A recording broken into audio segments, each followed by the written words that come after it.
bonsoir à tous. Le diplomate Club des Nations reçoit ce soir l'ambassadeur de la République populaire de Chine auprès de la République du Congo, Mafouline. Avec le diplomate chinois, nous parlerons du sommet extraordinaire Chine-Afrique sur la solidarité contre la Covid-19. Nous aborderons aussi la situation des étudiants en Chine et nous évoquerons bien évidemment l'aide de la Chine au Congo. Mesdames et messieurs, bienvenue à votre émission, Le Diplomate, Club des Nations.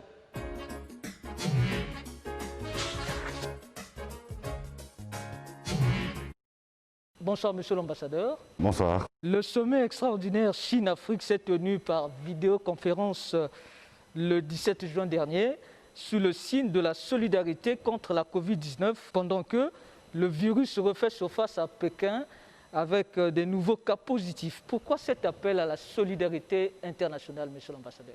Oui, comme le président Xi Jinping a bien dit, même dès le début de la propagation de la pandémie, le virus ne connaît pas de frontières ni d'ethnie. Donc la solidarité et la coopération sont l'arme la plus puissante pour vaincre le virus. Donc devant cette crise sanitaire qui est une menace pour toute l'humanité, il faut que la communauté internationale s'unisse pour prendre des mesures communes.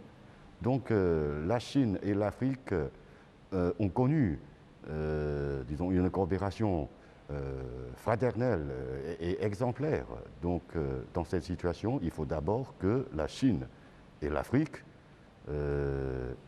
s'unissent ensemble, encore une fois, pour répondre mieux à cette crise sanitaire. Donc vous avez mentionné la situation épidémique à Pékin. Donc c'est vrai que depuis une dizaine de jours, Pékin a enregistré plus de 200 cas depuis une dizaine de jours, c'est-à-dire une vingtaine de cas par jour. Donc ça, c'est en quelque sorte un certain rebond. Mais heureusement, cette situation est contrôlée et contrôlable. Donc ça prouve encore une fois que devant cette pandémie, aucun pays ne peut s'en sortir tout seul. Donc il faut absolument faire une coopération. D'où cet appel à la solidarité. Donc, dans son allocution, le président Xi Jinping a exprimé la volonté de la Chine de soutenir l'Afrique dans cette guerre contre la Covid-19 à travers l'octroi des fournitures médicales, la mise à disposition à l'Afrique de ses experts de santé, l'accélération de la construction des hôpitaux d'amitié Chine-Afrique. Les Africains seront les premiers à bénéficier d'un vaccin si celui-ci est trouvé par Beijing. Pourquoi autant de privilèges pour l'Afrique? Cette prise de mesure est due, bien sûr, d'abord à l'amitié traditionnelle et solide entre la Chine et l'Afrique. Ça, c'est la première chose. Et la deuxième raison, c'est parce que l'Afrique est vulnérable devant cette pandémie. La troisième raison, c'est parce que la Chine et l'Afrique ont entretenu depuis longtemps une coopération dans tous les domaines. Mais cette fois, quand la crise est venue dans le domaine de la santé, alors il faut absolument que nous renforcions cette coopération dans ce domaine. Mais j'aimerais noter que ce n'est pas seulement la Chine qui aide l'Afrique, l'aide est plutôt mutuelle. Parce qu'au début de la pandémie, la Chine a bénéficié d'un grand soutien de solidarité de la part de tous les pays d'Afrique. Aujourd'hui, puisque l'Afrique se trouve dans une situation, disons, difficile pour la Chine, c'est un devoir, disons, de donner des aides à nos amis. Ça, c'est naturel. Alors, donner des aides aux amis. On parle beaucoup, monsieur l'ambassadeur, de soft power chinois à la place de hard power, option prise par d'autres puissances. Est-ce que la pandémie de coronavirus a permis de réaffirmer cette puissance au travers de ce que certains appellent par la diplomatie des masques ou des dons. Nous voyons les choses d'une autre manière, c'est-à-dire que nous n'avons aucun intérêt à ce qu'on appelle soft power ou hard power. Nous n'avons intérêt que, disons, dans la protection de la vie de nos populations, dans la garantie des bien-être de nos populations, et puis surtout dans la coopération entre nous et les autres pays pour vaincre ensemble cette maladie. Et c'est vrai que depuis l'apparition de cette pandémie, disons, nous avons connu beaucoup de choses, surtout beaucoup de rumeurs et beaucoup de fausses informations. Mais notre volonté n'a jamais changé. Et cette fois, lors du sommet extraordinaire Chine-Afrique, les dirigeants chinois et africains ont décidé ensemble, de lutter d'abord contre la pandémie et puis de faire des efforts dans la reprise des activités pour soutenir un développement durable et puis surtout de lutter contre le virus politique qui est traduit par exemple par l'unilatéralisme, par le racisme, par la stigmatisation, etc. Donc, puisqu'on se trouve, notre humanité se trouve à un moment difficile, alors l'union et la solidarité est la première chose qu'il faut faire. C'est pas, il faut surtout éviter que, comme l'égoïsme l'emporte sur la coopération. Et quand on parle, disons, bien sûr, de l'influence diplomatique ou hard power ou soft power. Je crois que tout ça, ça doit se traduire d'abord par un sens de responsabilité. C'est-à-dire que si on a plus de moyens, on a plus de capacités, il faut d'abord prendre les responsabilités. Il faut aider les autres. Il faut, disons, diriger cette coopération qui est une bonne chose pour l'humanité tout entière. Voilà, c'est un peu dans ce sens. Monsieur l'ambassadeur, dans vos propos, je retiens l'expression « soutenir l'Afrique pour le développement durable ». Dans une atmosphère aujourd'hui, on connaît bien que l'économie est morose, due à la Covid-19 bien sûr. La Chine annonce l'annulation dans le cadre du FESA, le Forum sur la coopération sino-africaine, des prêts sans intérêt arrivant à échéance fin 2020 des pays africains concernés, a déclaré bien sûr dans son allocution le président Xi Jinping. Comment cela se procédera-t-il? Est-ce que le Congo est concerné par cette mesure? Comme vous le savez, cette mesure est faite dans le cadre du mécanisme du FOCAC. Oui, c'est-à-dire que depuis la première réunion du FOCAC, la Chine a décidé d'annuler une partie des prêts sans intérêt de l'Afrique vis-à-vis de la Chine. Ça a été fait plusieurs fois. Cette année, ce n'est pas un cas du nouveau sommet du FOCAC, mais comme nous avons la pandémie devant nous, donc c'est une urgence. Et j'aimerais noter que cette mesure d'annulation de la dette africaine ne concerne que les prêts sans intérêt. Parce que l'aide chinoise pourrait être divisée en plusieurs genres. Il y a le don, il y a les prêts sans intérêt, il y a aussi les prêts à intérêt bas. Mais le troisième genre n'existe pratiquement plus. Donc, pour procéder à cette annulation, je crois que les formalités sont simples. Il faut tout simplement que les deux parties se discutent par voie diplomatique bilatérale pour donner une vérification, donner une confirmation sur le montant total de la tête qui arrive à échéance avant la fin de 2020. Oui. Et puis, ça se fait automatiquement. Pour le Congo, bien sûr, tous les pays membres du FOCAC sont concernés, y compris la République du Congo. Mais comme je n'ai pas le chiffre précis sur moi, donc je ne peux pas vous dire combien le Congo pourrait bénéficier. Et surtout, moi, je pense personnellement que ce ne serait pas beaucoup, parce que le Congo est un partenaire important, la Chine. Donc au lieu, quand la Chine donne l'aide au Congo, c'est plutôt le don. Oui, la plupart de nos aides sont sous forme de dons, au lieu de sous forme de prêts sans intérêt. Mais de toute façon, je n'ai pas le chiffre exact. Restons au Congo, monsieur l'ambassadeur, pour parler du groupe des experts médicaux chinois qui ont récemment séjourné ici à Brazzaville. Ce groupe a donné quelques séances de formation au personnel de santé congolais. Quel bilan aujourd'hui faites-vous de ce passage de ces experts médicaux chinois?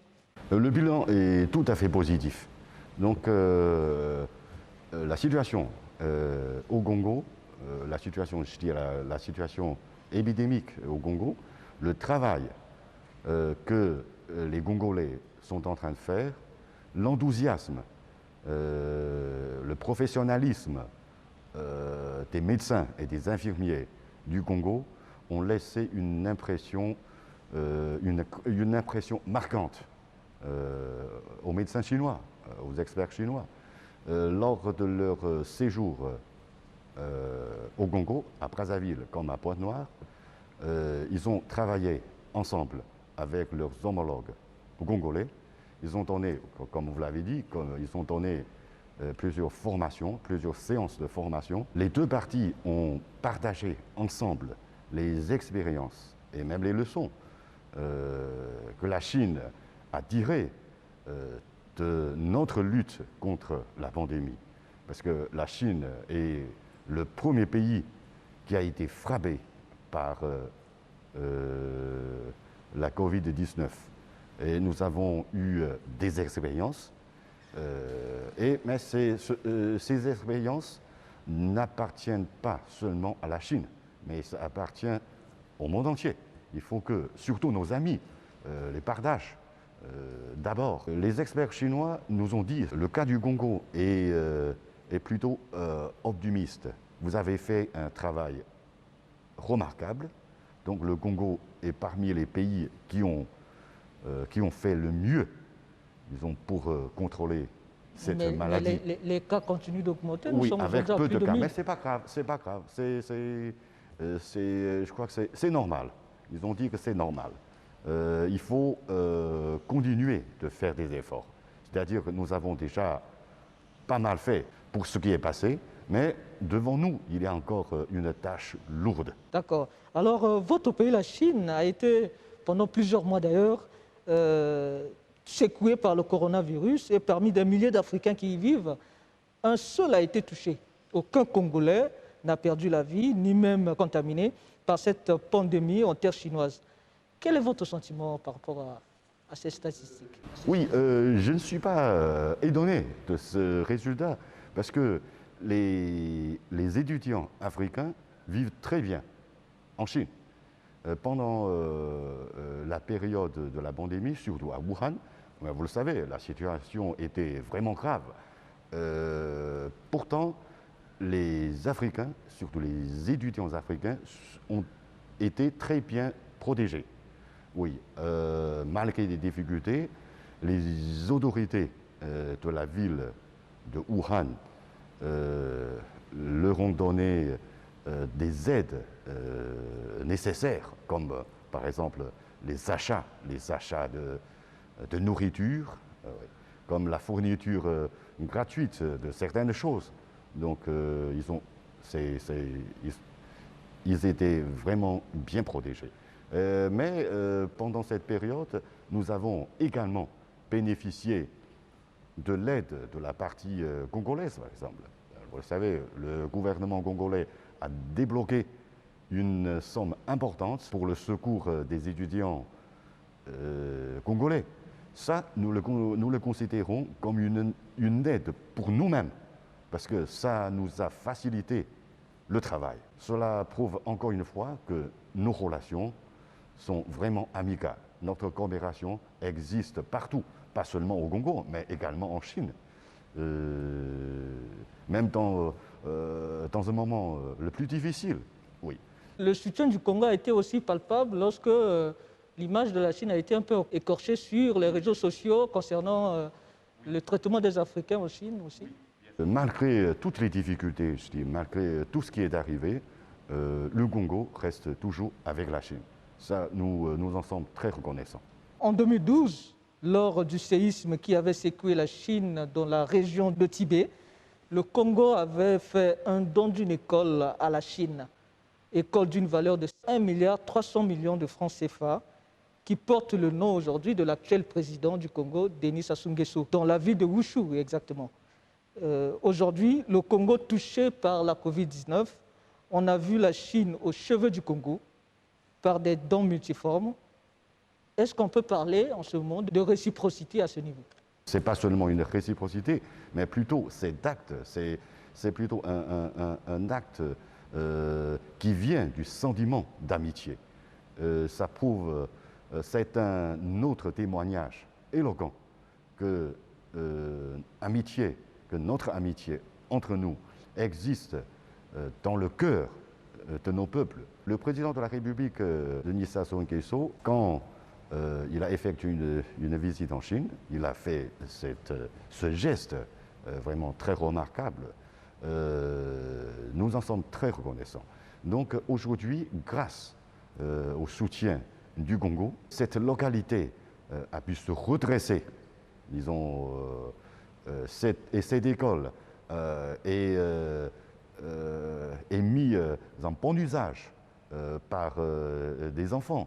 Il y a un mois, des écoliers de cette école ont écrit à son Excellence, Monsieur le Président de la République, pour manifester leur remerciement, pour témoigner de leur gratitude au président, au gouvernement et au peuple congolais pour ce soutien important. Donc, en un mot, toutes ces actions se font, disons, dans le cadre de l'amitié et de la coopération, qui est une coopération plutôt traditionnelle et naturelle. Voilà. Au-delà, monsieur l'ambassadeur, de ce qui a déjà été fait, je parle des dons que la Chine a apportés au Congo, qu'est-ce que le Congo peut attendre de plus de la part de la Chine en cette période de guerre contre la Covid-19? Il y a énormément de choses à faire parce que la pandémie continue toujours de se propager. Ça constitue toujours une menace pour nous tous, même pour la Chine qui a bien contrôlé la propagation de cette maladie.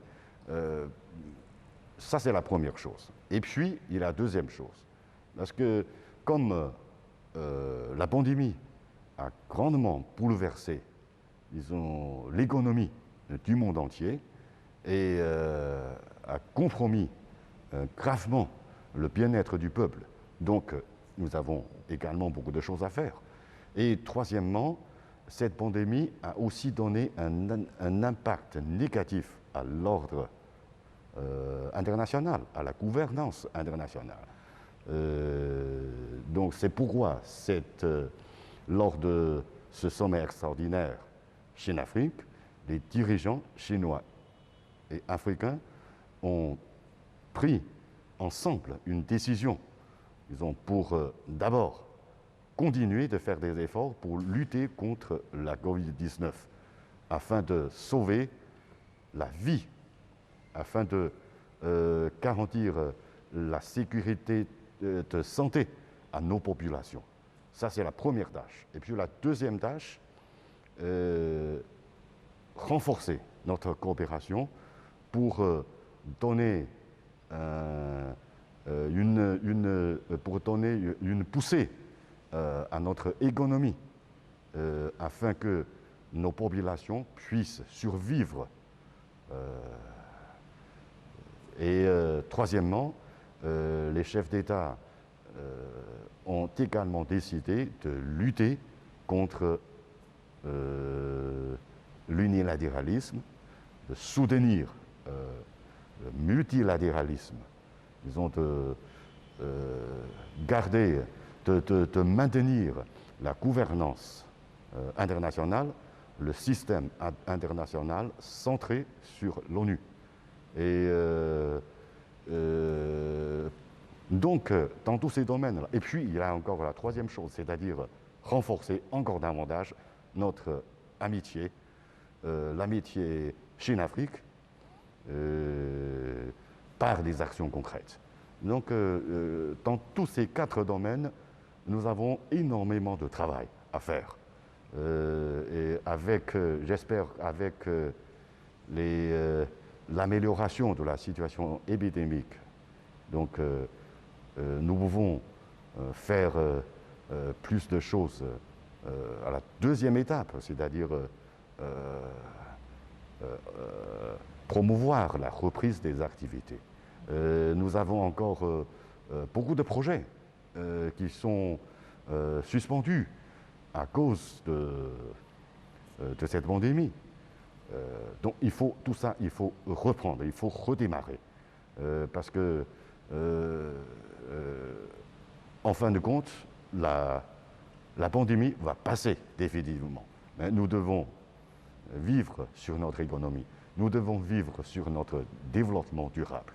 Ça, c'est notre tâche. Pour le cas du Congo, est-ce que la Chine aide le Congo à traiter ces malades atteints de la Covid-19? Sur place, c'est difficile parce que ça, nous avons cette volonté, comme la dernière fois, comme la visite des experts chinois au Congo. Mais vous le savez, pour les médecins, il y a des exigences.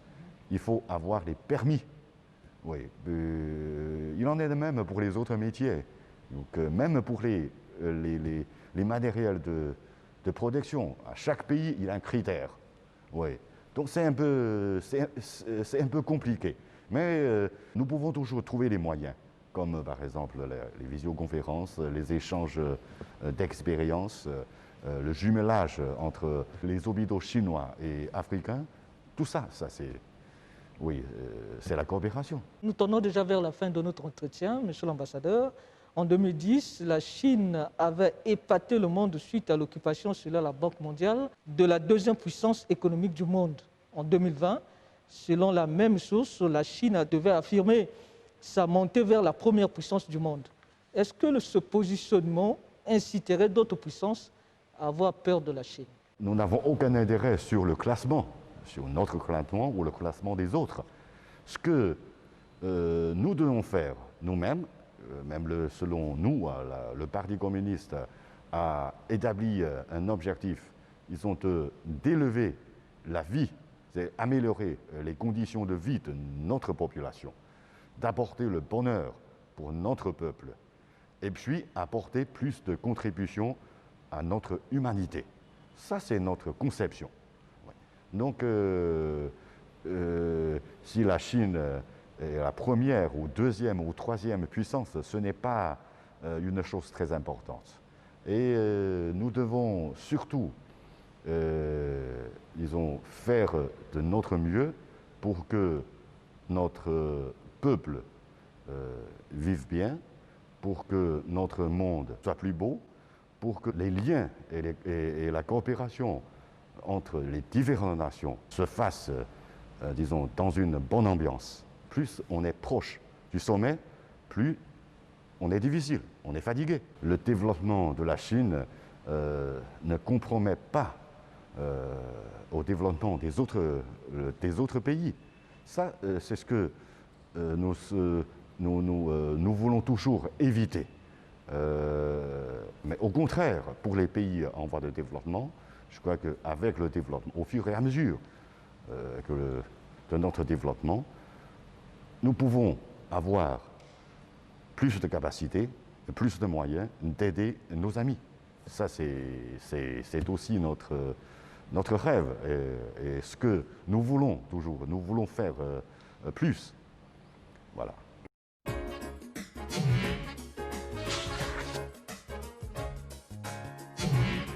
Merci à Barol Agnolo et Brunel Iwata qui m'ont aidé à préparer cette émission. Merci à Armel Tokabeka, l'infatigable, qui a été à la réalisation de cette émission, assisté de Yann Bossati. Moi, je vous dis au revoir, à la prochaine occasion, avec un nouvel invité, sûrement avec un nouveau thème. Merci.